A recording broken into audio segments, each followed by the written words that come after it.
sudah mulai ada iklan sirup di TV atau sudah mulai ada iklan sarung gitu ya, itu pun baru kok iklan sirupnya udah keluar, emang puasanya tanggal berapa lo, kadang kita baru tuh kalau sudah mulai melihat begitu ya. Maka yang dilakukan sahabat 6 bulan sebelum Ramadan datang mempersiapkan, sedangkan 6 bulan setelah Ramadan yang mereka lakukan apa? Fokus memperbanyak doa biar Allah menerima amal ibadah mereka di Ramadan. Ini yang dilakukan para sahabat ya. Maka Imam Ibnu Qudamah menyebutkan ada 3 amalan yang bobotnya begitu berat, yang kalau nanti ditimbang di timbangan amal atau mizan, ini saking besar, saking beratnya, sampai-sampai mizan itu tidak kuat untuk menampung beban berat pahala itu. Maka 3 pahala ini yang kemudian begitu besar pahalanya apa? Yang pertama adalah memaafkan orang yang menzalimi kita. Nanti dalilnya di surat Asy-Syura ayat ke-40.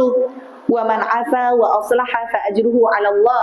Barang siapa yang memaafkan manusia, memaafkan orang lain, wa aslaha, dan tetap berbuat baik sama orang tersebut, fa ajruhu 'ala Allah, maka kemudian pahalanya langsung diberikan oleh Allah. Jadi saking besarnya itu tidak disebutkan pahalanya sebesar apa. Dan ini berat ya, karena perempuan apalagi biasanya memang kalau wanita itu tipikal yang dengan kebaikan suami sukanya amnesia, tapi kalau sudah urusan kesalahan orang lain, jadi penghitung nomor 1 gitu ya. Makanya kenapa Rasulullah tuh bilang banyak di antara wanita yang masuk neraka, para sahabat itu bertanya, apakah mereka orang yang berzina, apakah mereka tidak sholat, tidak puasa? Kata Rasulullah, mereka adalah wanita yang sholat, puasa, tapi satu, li'annahunna yakfurna bil ashir, tapi para perempuan itu kebanyakan adalah menjadi istri yang kufur terhadap kebaikan suami. Apa yang kemudian Rasulullah katakan nih, seorang istri ketika mendapati seorang suami melakukan kesalahan, yang dikatakan istri apa? Wahai suamiku, ma ra'aitu minka khairun qattun, aku sama sekali nggak pernah lihat ada kebaikan dalam dirimu sama sekali. Nah itu perempuan itu. Ketika suami melakukan kesalahan, kowe kira tahu mas, gitu ya, nggak tahu kok apik karo aku, ra tahu sayang karo aku. Nah itu perempuan itu ya. Jadi kalau sudah urusan kebaikan, dia gampang banget lupanya. Tapi kalau sudah urusan kesalahan orang, welingane sampai ibaratnya suami melakukan kesalahan awal nikah aja, udah 20 tahun, 30 tahun berlalu kelingan. Walaupun sudah minta maaf gitu ya, masih kemudian mengucapkan kalimat memaafkan iya, tapi melupakan tidak. Nah, itu perempuan itu. Makanya orang-orang yang spesial dikasih reward sama Allah itu yang ketika orang lain melakukan kesalahan, dizolimi sama orang, dia bukan cuma afa, bukan cuma memaafkan, tapi aslaha, tetap berbuat baik sama orang yang sudah berbuat salah sama dia. Nah, berat ya. Jadi bukan cuma sekedar memaafkan di lisan saja. Ini yang pertama ya, amalan yang begitu berat timbangannya. Yang kedua, yang disebutkan oleh para ulama adalah bersabar. Maka bersabar ini nanti Allah sebutkan dalilnya di surat Az-Zumar ayat ke-10, innama yuwaffas sabiruna ajruhum bighairi hisab. Sesungguhnya balasan orang sabar itu tanpa ada batas, dan sabar itu tidak ada batasnya. Jadi kalau kemudian hari ini kita bilang sabar ki yo ono batase, kuwi jenenge durung sabar gitu ya. Makanya Ali bin Abi Thalib itu ketika ditanya saat beliau dikasih ujian, kemudian memilih untuk bersabar, ditanya, engkau akan bersabar sampai kapan? Ali menjawab, sa'asbiru hatta yu'jizu sabru an sabri. Aku akan bersabar sampai sabarku sendiri yang capek ngadepin sabarku. Nah, berarti sabar itu gak ada batasnya, karena nanti sabarku kesel ya menghadapi sabarku. Wa sa'asbiru hatta yahkumallahu fi amri, dan aku akan bersabar sampai Allah sendiri yang memberikan keputusannya dalam urusanku ini.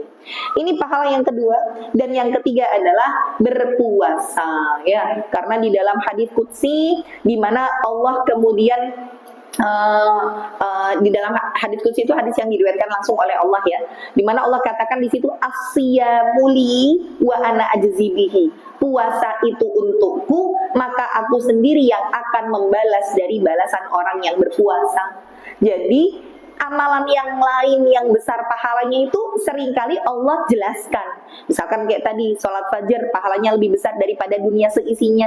Sholat syuruk yang kita lakukan pada saat kita sholat jamaah subuh di masjid, kemudian tidak meninggalkan tempat duduk kita, di situ kita gunakan untuk beribadah, baca Quran, zikir, dengerin pengajian. Kemudian matahari terbit, kita kasih jeda sekitar 15 menit, setengah jam, kita sholat 2 rakaat yang disebut dengan sholat syuruk, maka pahalanya seperti orang yang haji dan umroh dengan sempurna.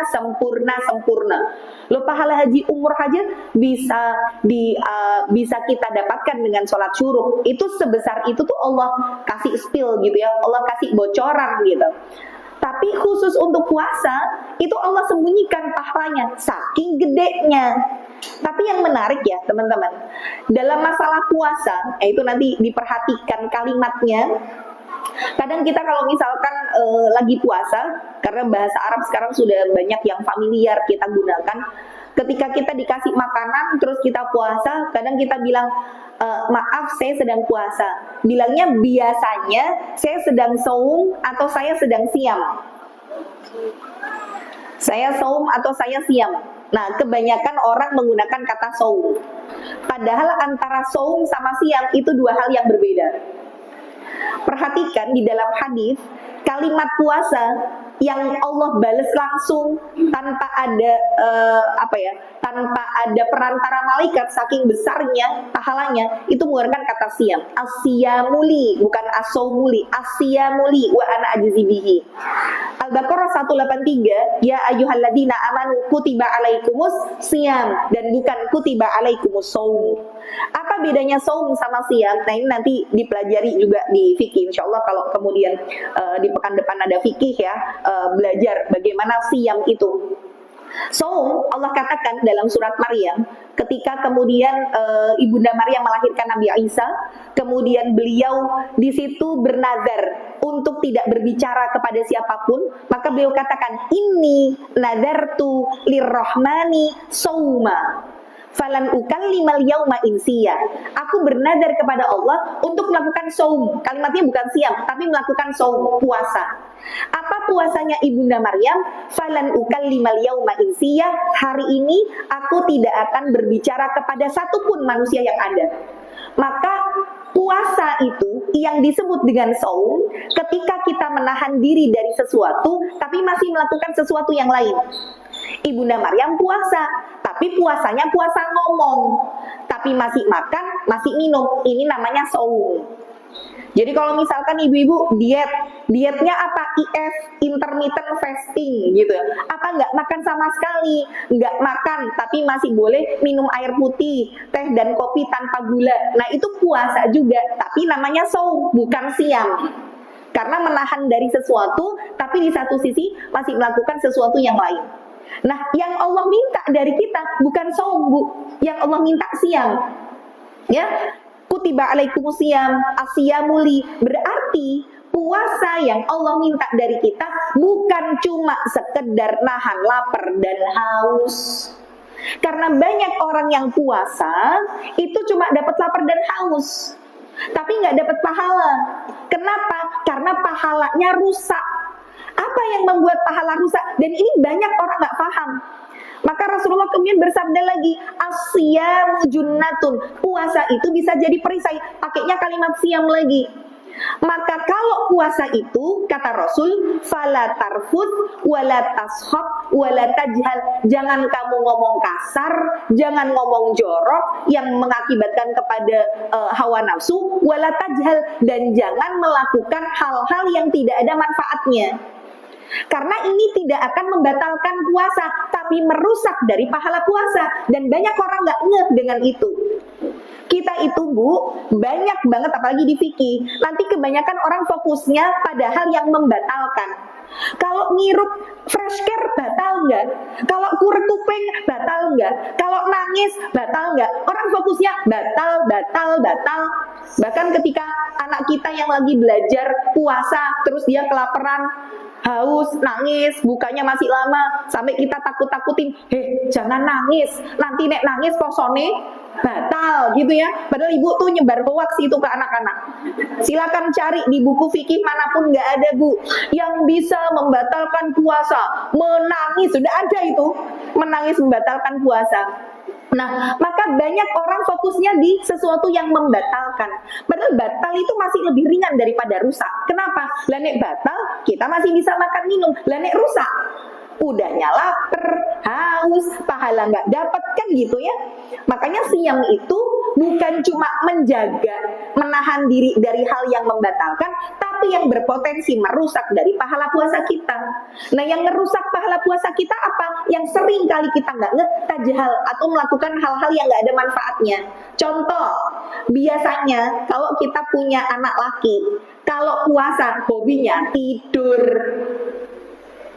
Ketika kemudian habis subuh dia tidur sampai duhur baru bangun, habis itu dibangunin mau sholat duhur, mandi, habis mandi sholat, habis itu tidur lagi sampai asar. Terus kemudian kita tegur, lele, ya Allah, wong yo poso kok gur turu we. Terus nanti dia dalil, bu, ndak apa-apa bu, naumu shaim ibadah. Tidurnya orang puasa itu ibadah. Masih mending bu, aku poso tidur terus wong yo ibadah daripada gitu ya. Nanti dia mencari alasan yang lain. Nah ini perhatikan, naumu shaim ibadah itu bukan hadis. Bahkan derajatnya palsu saja enggak. Kalau hadisnya palsu itu masih mending, karena ada kitab khusus hadis palsu namanya Al-Maudu'at. Itu dicari di hadis palsu masih ada. Lah, naumu shaim ibadah itu cari di hadis palsu aja enggak ada, bu. Berarti kan lebih parah dari hadis palsu.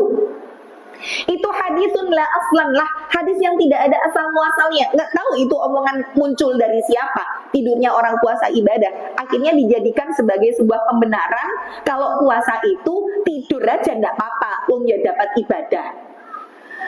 Maka banyak orang yang akhirnya nggak dapat pahala gara-gara ini tadi, melakukan hal-hal yang nggak ada manfaatnya.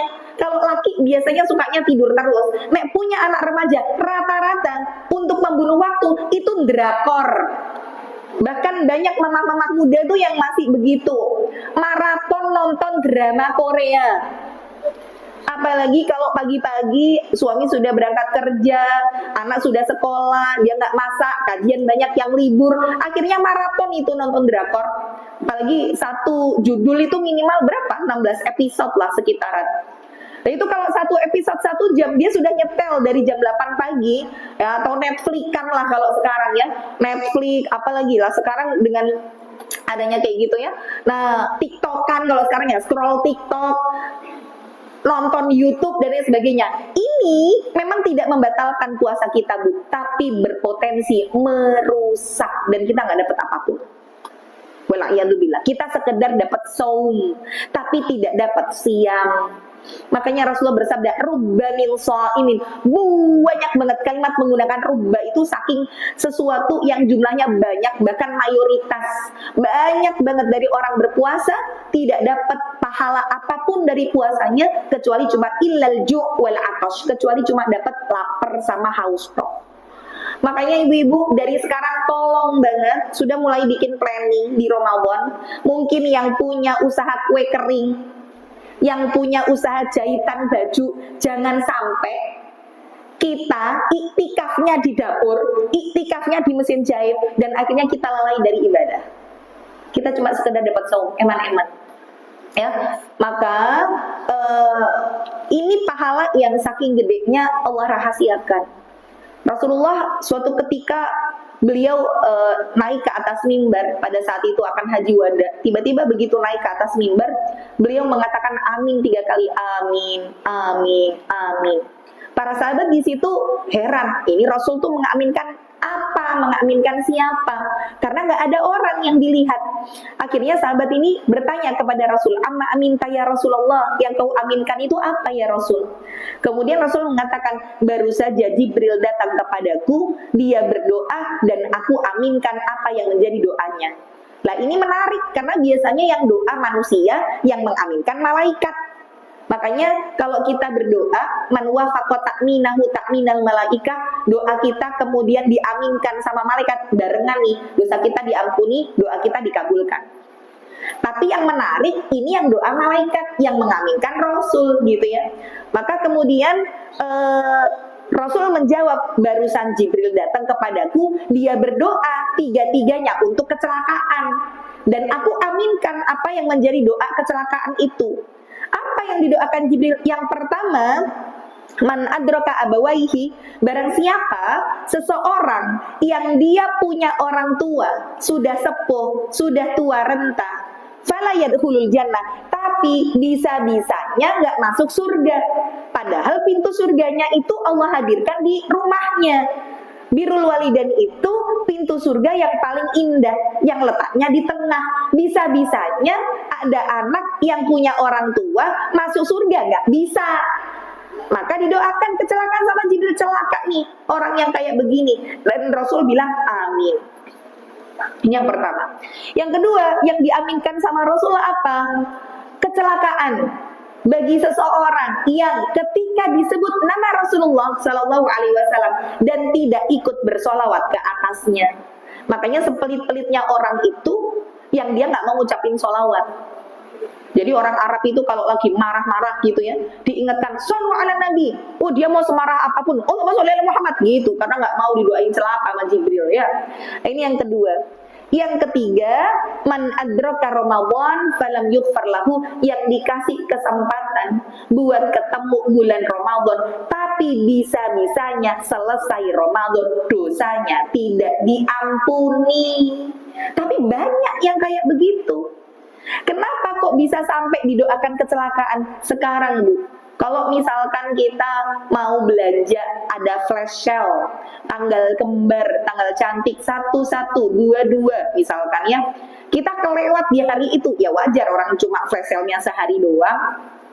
Tapi kalau Ramadan, kita dikasih waktu 30 hari non-stop, full 24 jam, bisa-bisanya loh 1 bulan flash sale-nya ibadah dilipat gandakan, pintu surga dibuka, pintu neraka ditutup, bahkan setannya dibelenggu, bisa-bisanya loh kita nggak diampuni dosanya. Oh nggak kebangetan tuh orang kayak begitu. Tapi banyak yang kelewatan untuk dapat remisi dosa di bulan tersebut. Makanya sampai kemudian ulama mengatakan man harrama ala khairiha harrama kulliha. Kalau nanti kita lihat, naudzubillah, jangan sampai diri kita diharamkan sama Allah untuk bisa melakukan amal terbaik di bulan Ramadan, kok sama Allah dikasih kesulitan. Harrama ala ghairiha, kita berarti diharamkan dari berbuat kebaikan di selain bulan Ramadan.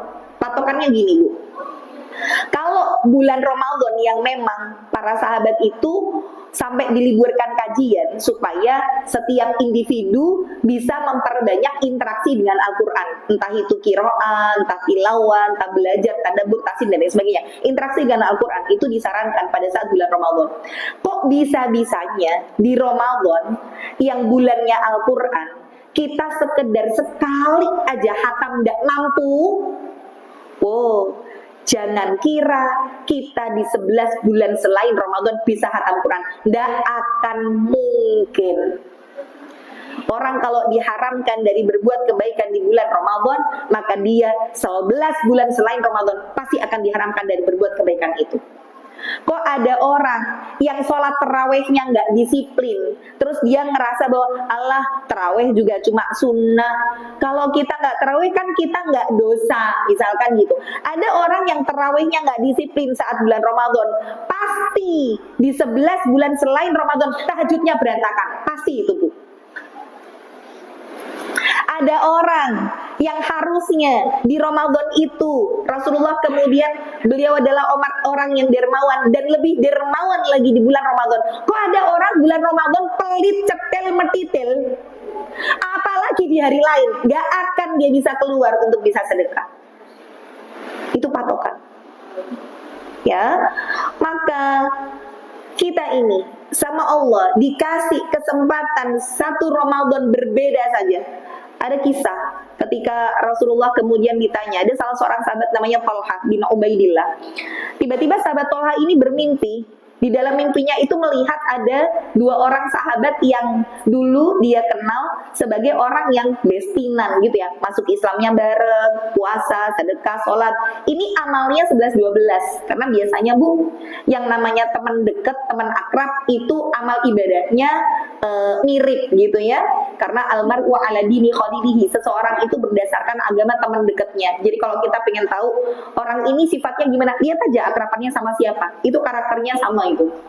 Maka Thalha ini melihat ada dua orang sahabat karib yang masuk Islamnya, beramal ibadahnya tuh sama.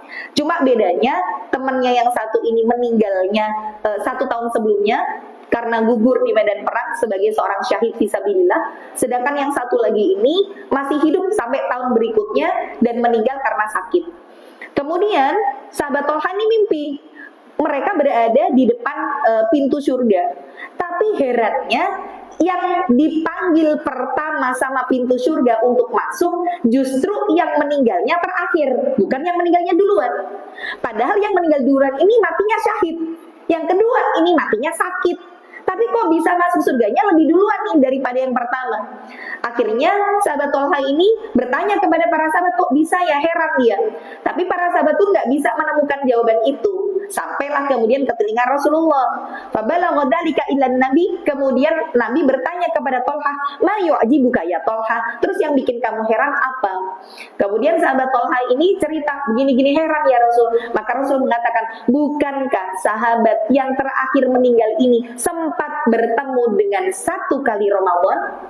Ternyata 1 kali Ramadan kalau kita isi dengan amal yang berkualitas, itu berpotensi membuat kita masuk surga lebih dulu daripada orang-orang yang meninggal jauh sebelum kita, meskipun mereka syahid fisabilillah.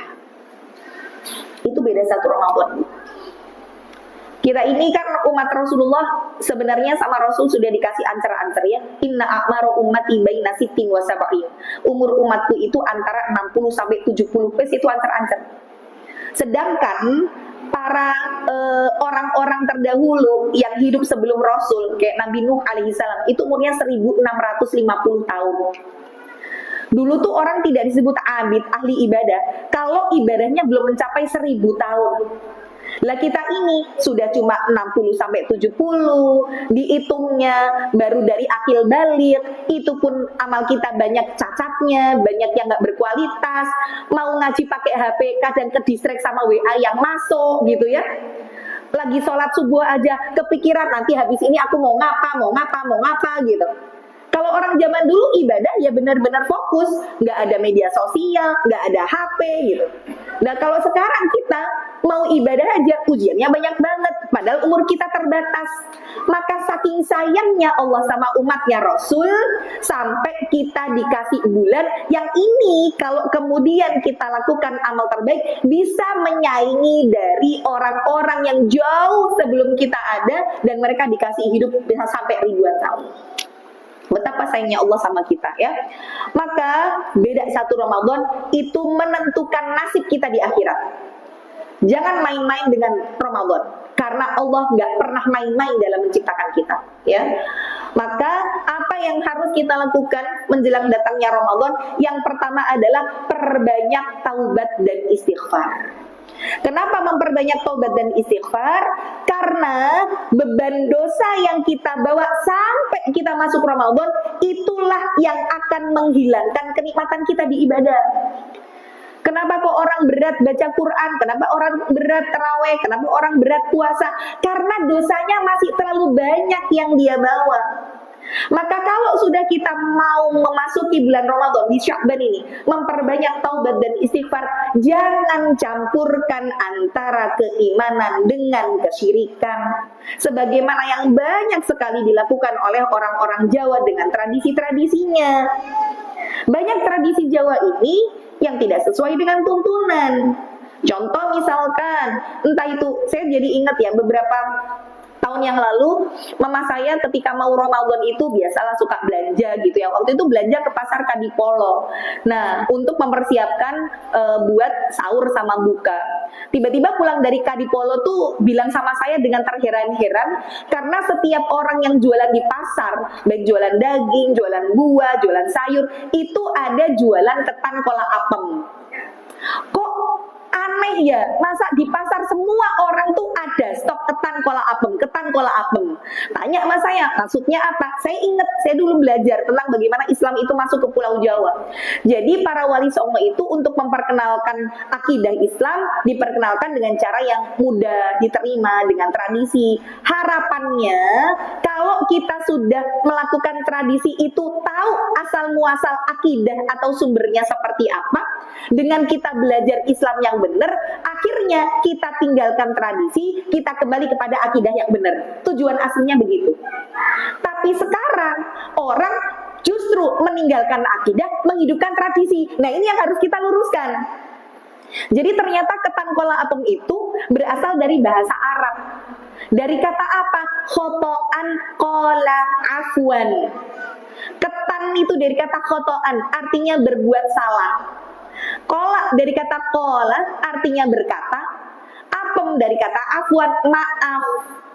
Jadi karena besok Ramadan, setiap orang harapannya sudah saling bermaafan satu sama lain, nggak ada lagi rasa iri hati, dengki, masih ada gerundelan, maka dibikinlah ketan kola apem untuk sarana minta maaf itu.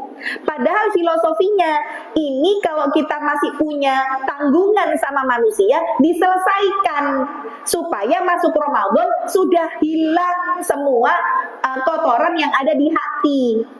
Makanya ketan kola apem ini jadi simbol untuk meminta maaf gitu ya, tradisi. Karena nggak sempat bikin, akhirnya beli, makanya banyak yang jual.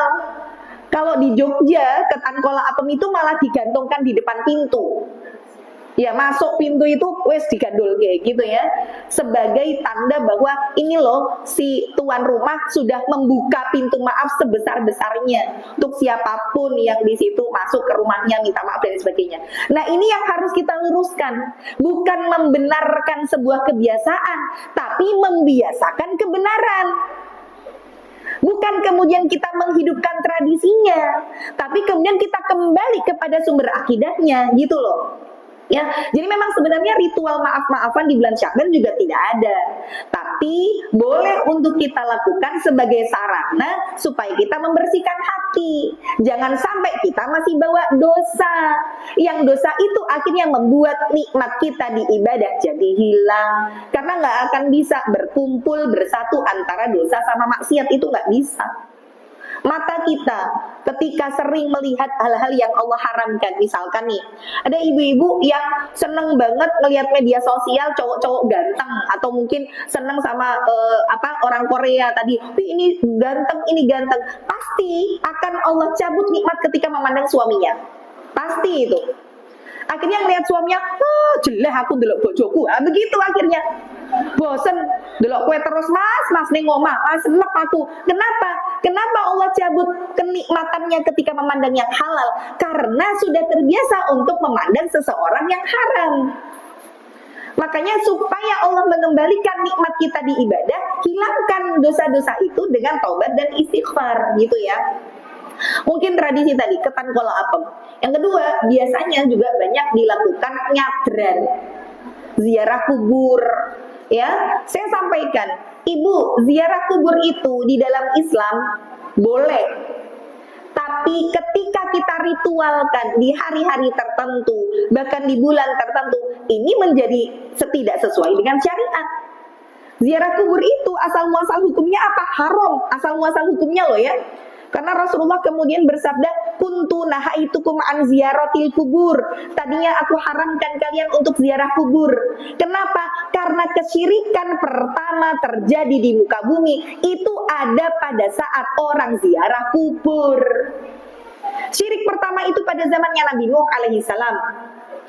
ketika Nabi Nuh yang dakwahnya 950 tahun, itu yang dari pengikutnya nggak nyampe 15 orang. Maka dari pengikutnya ini punya pengikut. Maka pengikutnya Nabi Nuh, ketika mereka ini meninggal, pengikutnya Nabi Nuh yang jumlahnya cuma segelintir, yang dalam Al-Quran disebutkan nama-nama mereka, ada Wadda, Suwa'a, Yagutha, Ya'uqa, Nasro. Ini diantara nama pengikutnya Nabi Nuh. Kemudian ketika meninggal dunia, dibikinkan patung, prasasti, monumen yang diletakkan di kuburan itu. Nah, pengikutnya ini bilang, lana buduhum, kita sebenarnya nggak nyembah mereka, illa liyuqarribuna ilallahi zulfa, tapi kami bikin patung mereka sekedar menjadi sarana buat kita lebih dekat kepada Allah lewat perantaranya dari patung orang soleh itu. Nah, inilah kesyirikan pertama terjadi ketika ziarah kubur. Makanya Rasulullah bilang, kuntu nahaitukum, tadinya aku larang kalian ziarah kubur karena banyak yang syirik setelah ziarah kubur. Kemudian Rasul melanjutkan sabdanya, fazuruha, tapi sekarang ziarahilah. Fa innaha tuzahidukum fid dunya, karena dengan ziarah kubur itu mampu untuk menjadikan sikap kalian zuhud terhadap dunia, wa tudzakirukum bil akhirah, dan mengingatkan kalian akan akhirat. Berarti ziarah kubur itu boleh kalau niatnya dua. Satu, bikin kita ingat akhirat, sama yang kedua, bikin sikap kita terhadap dunia jadi lebih zuhud. Maka kalau ziarah kubur tidak dengan dua niat ini, ziarah kuburnya jadi haram. Apalagi sampai kemudian kita ritualkan di bulan Sya'ban, nyadran, yang begini, yang begitu gitu ya. Maka kita khawatir mau masuk Ramadan kok malah dibuka dengan kesyirikan. Padahal la in asyrakta la yahbatanna amaluka. Kalau sampai kamu berbuat syirik, semua amal ibadahmu hangus, sia-sia. Kita khawatir ibadah kita nggak diterima gara-gara apa? Kita membuka bulan Ramadan dengan tercampur iman kita dengan sesuatu yang Allah tidak ridho. Makanya tadi di awal saya bilang, tidak semua niat baik kita diterima. Karena syarat diterima amal baik, kalau caranya benar. Maka harus belajar biar tahu ini boleh, ini enggak, ini ada tuntunannya, ini enggak gitu ya. Maka di bulan Sya'ban ini silakan lakukan sholat taubat. Jadi sholat taubat dilakukan 2 rakaat dengan tidak ada secara khusus niatnya, bacaannya apa gitu ya. Kemudian bacaan Al-Quran, bacaan niat itu tidak ada. Jadi misalkan kita mau sholat taubat, boleh dilakukan kapanpun selama tidak di waktu terlarang untuk sholat. Waktu terlarang untuk sholat sunnah itu 3. 1, habis subuh sampai dengan jelang duhur sekitar setengah jam. Jadi kalau ada duhur mungkin 12 kurang seperempat, ya dari 11 lebih seperempat itu sudah jangan sholat sunnah. Batas mungkin untuk kita sholat duha tuh jam 11 aja. Kemudian yang ketiga, jangan di ba'da asar sampai dengan maghrib. Nah, berarti amannya kalau mau sholat taubat, kalau nggak di waktu duha, waktu tahajud. Ya, jadi boleh Bu, misalkan nih, Ibu di waktu duha, Ibu niat misalkan nih kajian jam 8 di masjid, Ibu dari rumah sudah wudhu misalkan, setengah 8 ustadzanya belum datang, kajian belum mulai, aku tak sholat sih. Maka Ibu masuk masjid, sholat 2 rakaat, niatnya sholat sunnah setelah wudhu, karena tadi habis wudhu ada sholat sunnah dan kita belum sholat sunnah. 2 rakaat kita lakukan, 1 niatnya sholat sunnah setelah wudhu, 2 karena masuk masjid ada sholat tahiyatul masjid, 3 karena waktu duha ada sholat duha, yang keempat sholat taubat boleh 2 rakaat, niatnya 4 enggak masalah selama sunnah dengan sunnah. Perbanyak niat dari amalan soleh kita, sebanyak itu Ibu dapat pahalanya ya. Nanti misalkan di waktu habis isya kita mau sholat taubat dengan niat ba'diyah isya misalkan ya, sekaligus tahajud, sekaligus taubat, sekaligus hajat, boleh ya. Jadi sebanyak apapun silahkan diniatkan. Maka sholat taubat itu silahkan dilakukan nanti setelah sholat taubat, hanya saja perbanyak istighfar. Dan itu aja. Jadi tidak ada tata cara secara khusus ya. Maka ini yang pertama kita lakukan menjelang Ramadan, perbanyak taubat dan istighfar. Yang kedua, berdoa supaya kita bisa disampaikan ke bulan Ramadan. Nah, doanya gimana? Boleh nggak pakai doa Allahumma barik lana fi Rajab wa Sya'ban wa balighna Ramadan? Boleh, tapi derajatnya lemah sebenarnya. Hadis itu dhaif. Nah, hadis dhaif itu kalau sekedar dijadikan sebagai sarana motivasi boleh. Yang nggak boleh kalau dijadikan sandaran dasar untuk kita mengambil sebuah hukum, gitu ya. Maka silahkan berdoa dengan doa itu. Yang nggak boleh ketika kita merasa bahwa doa itu wajib dibaca karena Rasul ngajarin doa itu. Nah, itu yang nggak boleh. Karena derajatnya lemah, gitu ya. Nah, kalau doa sebenarnya dengan teks seperti apapun dipersilahkan. Maka ada doa yang kemudian diajarkan oleh para salafus sholih, di mana beliau atau mereka ini berdoa Allahumma, bisa diikuti ya, Allahumma salimna li Ramadan wa sallim Ramadana lana wa tasallamhu minna mutaqabbala. Ya, diulangi lagi. Allahumma salimna li Ramadan wa sallim Ramadana lana wa tasallamhu minna mutaqabbala. Ya. Allahumma, ya Allah, salimna, sampaikanlah kami li Ramadan, kepada bulan Ramadan, wasallim, dan sampaikanlah Ramadan lana,